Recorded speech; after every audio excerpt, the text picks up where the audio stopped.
Assalamu alaikum wa rahmatullah. J'espère que vous allez bien. J'espère aussi qu'il faut passer de très très bons moments. Ça fait longtemps que je n'ai pas fait des vidéos parce que je n'ai pas beaucoup de temps. Et justement, j'étais en train de rendre un compte rendu sur un livre en psychologie. Et j'ai pensé à vous. Il y a une phrase que j'adore, qui m'a interpellée et que je suis sûre et certaine qu'elle vous plaira énormément. Cette phrase, elle dit « Comment tu veux à un arbre à qui on a coupé les racines de grandir ?» Cette phrase, en fait, est venue dans un contexte dans lequel on parle de racines et on parle de toutes les personnes, comme vous, comme moi, et comme tout un tas de personnes qui font partie aujourd'hui de la communauté des immigrés. D'accord? Donc, si tu es arabe, si tu es africain, si tu es d'origine italienne, espagnole, roumaine ou autre, et que tu vis dans un pays qui n'est pas celui de tes ancêtres.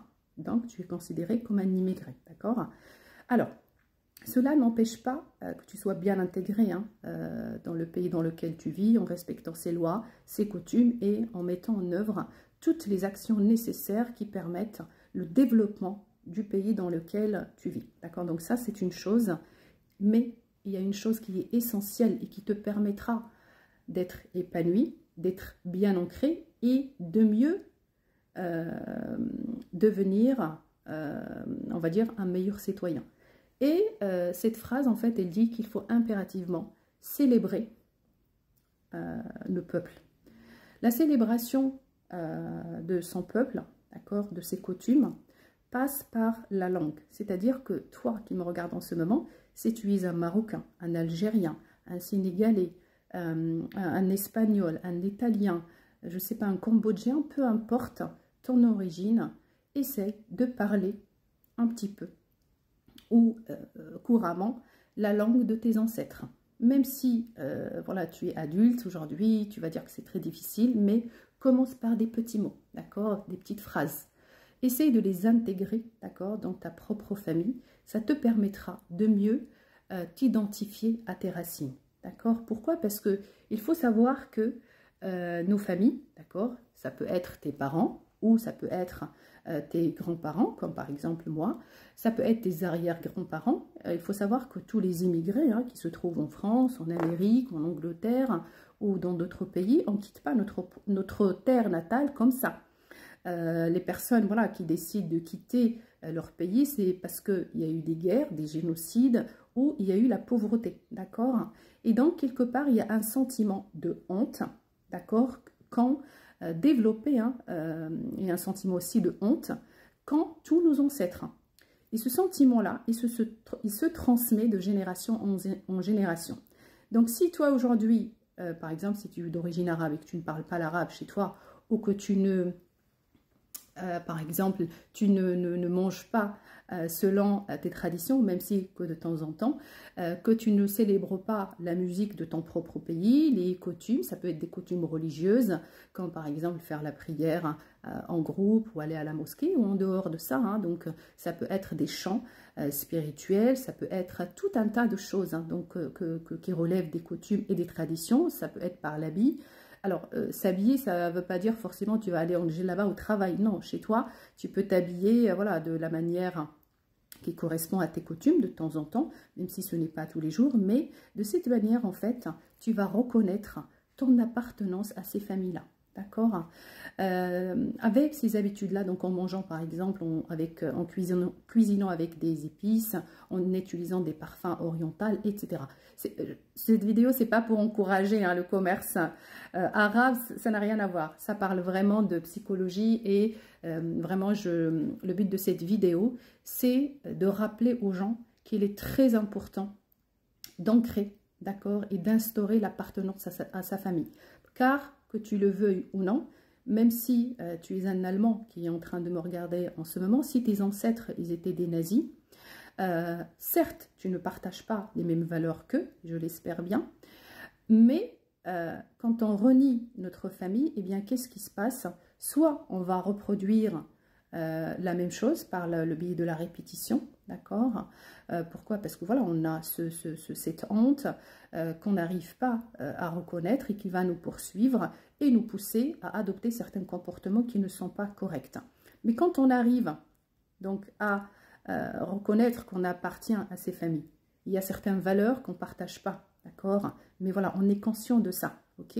On a tous, bien entendu, notre libre arbitre, mais sachez que les manques, le vide, le néant, d'accord? Ça se transmet de génération en génération.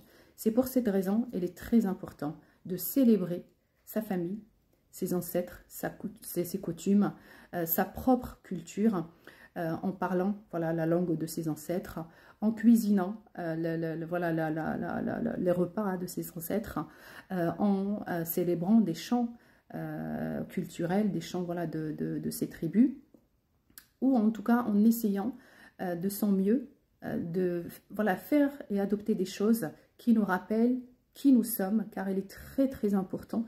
Je vous dis ça parce que je sais très bien, et je le vois donc au quotidien, par exemple, la plupart des Arabes ne parlent pas l'arabe, et c'est assez dommage. Pourquoi? Parce que la plupart, ils lient l'arabe à le sentiment d'infériorité. Pourquoi? Parce que quand nos ancêtres, quand mon grand-père était venu en Europe, c'était pour chercher du travail.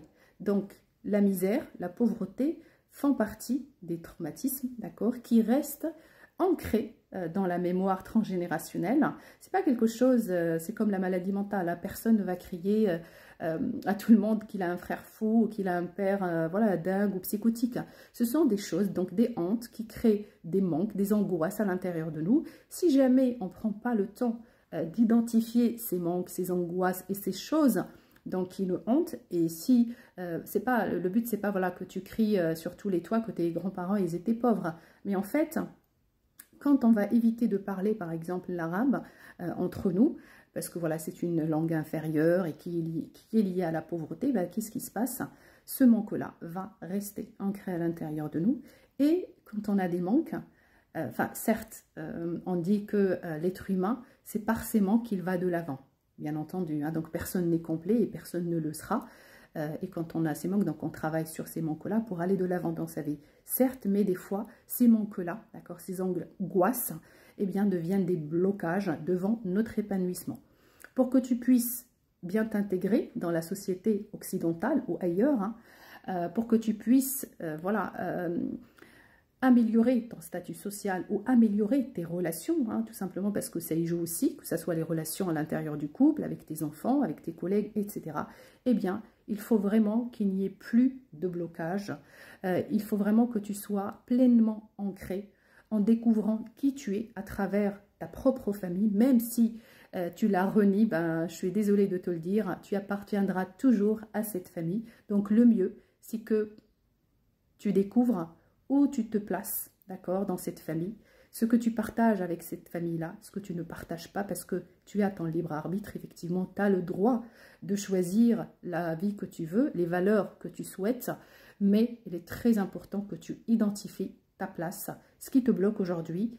Est-ce que, justement, ces blocages-là, est-ce qu'ils ne sont pas liés à ces angoisses, à ces manques de ta propre famille?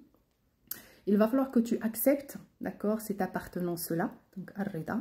Ensuite viendra l'étape de l'empathie et de la compassion. Donc, quel que soit l'historique de tes ancêtres, il va falloir voilà, leur trouver une excuse parce que ce sont des êtres humains comme toi et moi. Tout le monde a droit à l'erreur, hein, donc bien entendu, cela n'excuse pas l'erreur. Hein. Cela ne veut pas dire forcément que ce qu'ont fait tes ancêtres est bien, mais ça te permettra, on va dire, de te débarrasser de ces liens énergétiques qui peuvent être bloquants dans ton cheminement, dans cette vie, afin que tu puisses être toi-même et tracer le chemin que tu souhaites en étant épanoui, en étant heureux et en ayant le libre choix, d'accord, un choix sans influence de la vie que tu souhaites avoir réellement. Prenez bien soin de vous et je vous dis à très bientôt.